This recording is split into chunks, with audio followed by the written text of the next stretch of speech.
So the bulk of the population is anti-regime, would you say? Because, you know, some are saying, well, Aleppo, Damascus, the major cities, there's still some supporters of the regime, and until those cities, you know, openly side with the protesters, we're not going to see a toppling of the regime. And then, of course, it's a very diverse society. We know that the ruling regime, Alawites, are a minority ruling over many Sunni Muslims. There's Christians, the Kurds, of course. You know, to what extent, you know, are these communities, you know, together in wanting to see the regime fall, or, you know, which ones are still resisting? Okay. Syria is a pretty diverse country, but despite the talk about diversity in religious terms and sectarian terms, almost 80% of the people are a Sunni, belong to Sunni Islam. Of course, Sunni Islam, there is no such identity really as Sunnis. You know, there are, you know, I'm supposed, for instance, to be partly Sunni, but am I, for instance, in the same page or on this, have the same really belief system as all of the Sunnis? Definitely not. There are tribal areas in Syria that are majority Sunni. There is the urban, you know, and then there is the liberal, the leftist, the Islamists. There is a lot of diversity within the Sunni community. So as such, we cannot really speak of 80% vis-a-vis, let's say, the other 20% made up of minorities. But the same thing also goes into the Christians are also divided in between different sects, and also whether they belong to a communist party or the Syrian Social National Party or whatever. There is a lot of diversity, and there is a lot of point of views in Syria. So we have to factor all of that into the equation, really, as we talk about the current goings on in Syria. True, the Bashar al-Assad and his family, the Assad family, comes from the minority sect called the Alawite. But that does not mean that the entire sect is really standing behind them. What the Assads are trying to do really is play on sectarian fears and play an old game of divide and conquer, pitting Arabs against Kurds, Sunnis against Alawites, Christians against sort of Muslims, and trying to say, look, we are the arbiters. We are the only ones who can keep this whole thing together, and we can defend minority rights, and we can defend sort of you know, the rights of certain social classes. And at the same time, they're really saying that in terms of, in political terms, that we are, you know, we belong to the Ba'ath Party, but we are really sort of like, you know, more now becoming reformers, and probably the Ba'ath Party's days are over. So, you know, we can move more into, you know, an entrepreneurial field of capitalism and openness and market economy. They've been trying to play that game also for a while now, trying to disassociate themselves from the Ba'ath Party,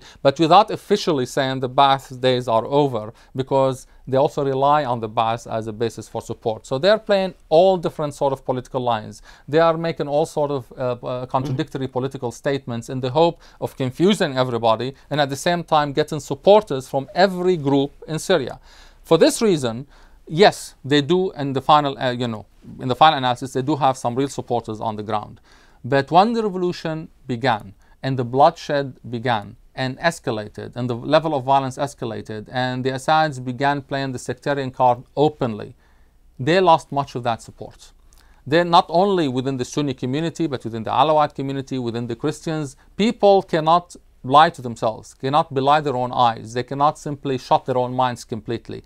Only people who really are too much vested in the Assads will be sort of able or willing to go the distance in their support for the Assads. In practical terms in Syria, these people who are willing to sort of stand by the Assads to the end seems to be a minority within the Alawite community, mostly young people who are brainwashed. There is a cult of personality that the Assad have built around themselves. You know, as the protectors of the Alawite community, they've built a culture of victimhood that the Alawites have been victimized from God knows when until now, and they're trying to sell them that line, is that if you're over, the Sunnis are going to kill you.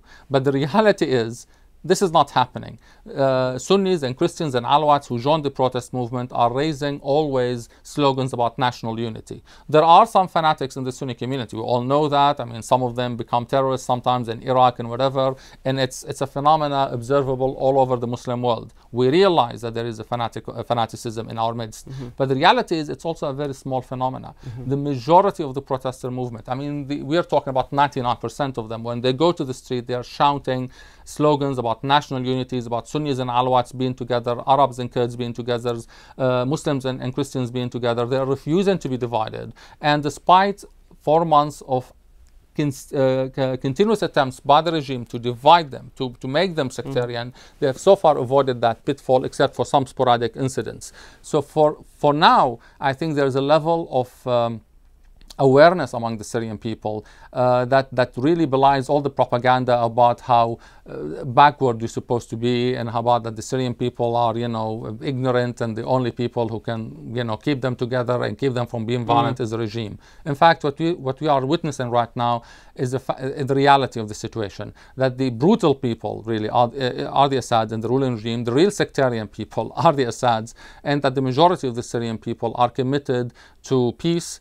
committed to social peace, committed to national unity, and committed to moving forward, basically, in our life, not looking back and into issues of vendettas. So I think what we're really witnessing at this stage is the development of new Syrian consciousness. For the first time, we are Syrians. For the first time, Arabs and Kurds, for instance, for a long time we were told the Kurds are separatists, and they're waiting for the chance to just leave Syria and establish an independent state and whatever. Well, now we realize they do have their nationalist aspirations, but they are willing very much to be part of a prosperous, democratic Syria that respects their right. If we are willing to sort of acknowledge their existence, their basic rights, and really reach across that divide between Arabs and Kurds, and say, look, this is the country, this is what we have, let's develop it together.